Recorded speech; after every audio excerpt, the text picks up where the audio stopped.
Lep pozdrav, jaz ostajam doma, upam, da tudi vi.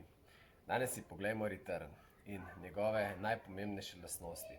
Return je udarec, s katerim lahko naredimo zelo veliko škodo nasprotniku, sploh če njegov servis ni tako dober. In če znamo vplivati na njegovo glavo, da je mogoče njegov servis še slabši. Velikokrat slišimo, kako kdo reče, joj, proti meni pa ni tako dobro serviral. Mogoče pa je bil ravno return tisti, ki je to povzročil. Ja, kaj je najpomembnejše pri returnu?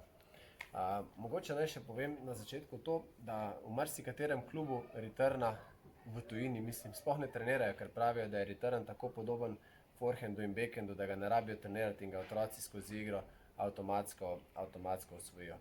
No pa vseeno naredimo par najpomembnejših karakteristik. Se pravi, zopet split step je dober in zelo pomembno je, da je split step natančen. Se pravi, natančen pomeni, da je takrat, ko nasprotnik odbije žogo, oziroma idealno je, če ste takrat na tleh, ampak ok, to je mogoče za najvišji profesionalni nivo. Se pravi, da naredite takrat dober poskok in samo zasuk.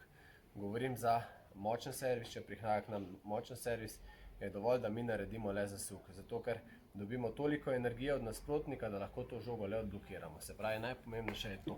Ja. Dam težo na zunanjo nogo, hop, in je dovolj samo to. Ja, to bi bil že recimo zdaj dober forehand return, če bi žogo dobil na forehand. Ja, hop. Ja, in lahko samo ta del delate, se pravi, hop, zasuk, lopar je pripravljen, odblokiram žogo in potem bi recimo nadaljeval nazaj v sredino. In isto na backhand strani, naredim poskok, zasuk, odigram in nazaj. Ja, poskok, zasuk, teža je na levi nogi, obrnem in potem bi nadaljeval gibanje v sredino. To je recimo za prvi servis. Za drugi servis, če imate dovolj časa, ni potrebno narediti samo tega in potem čakati žogo. Ampak, če imam jaz dovolj časa, hop, se lepo premaknem do žoge in jo normalno zabijamo navzdol. Tako da za drugi servis, da bi zdaj rekel, da je return nekaj drugačen, kot pa drugi udarci, sploh ni.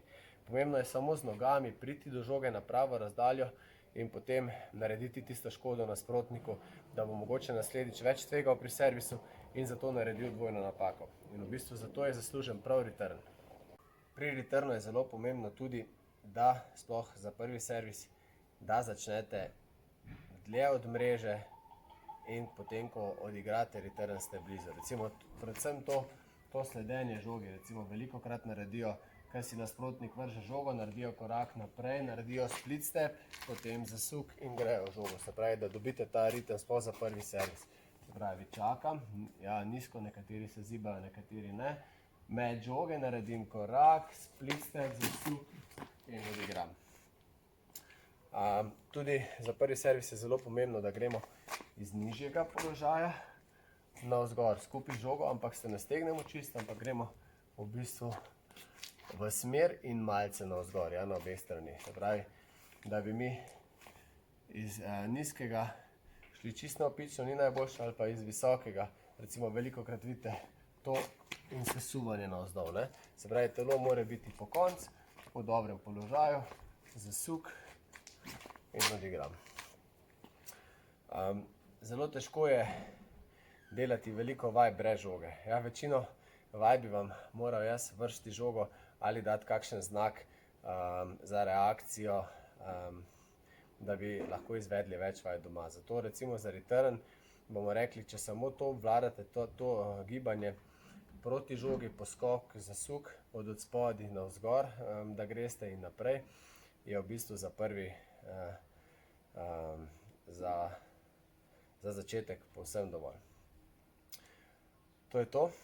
Vidimo se jutri v novem videu, do takrat pa mi pošljite kakšen video, kako vi vadite, ostanite doma, bodite aktivni in predvsem bodite zdravi. Lep pozdrav.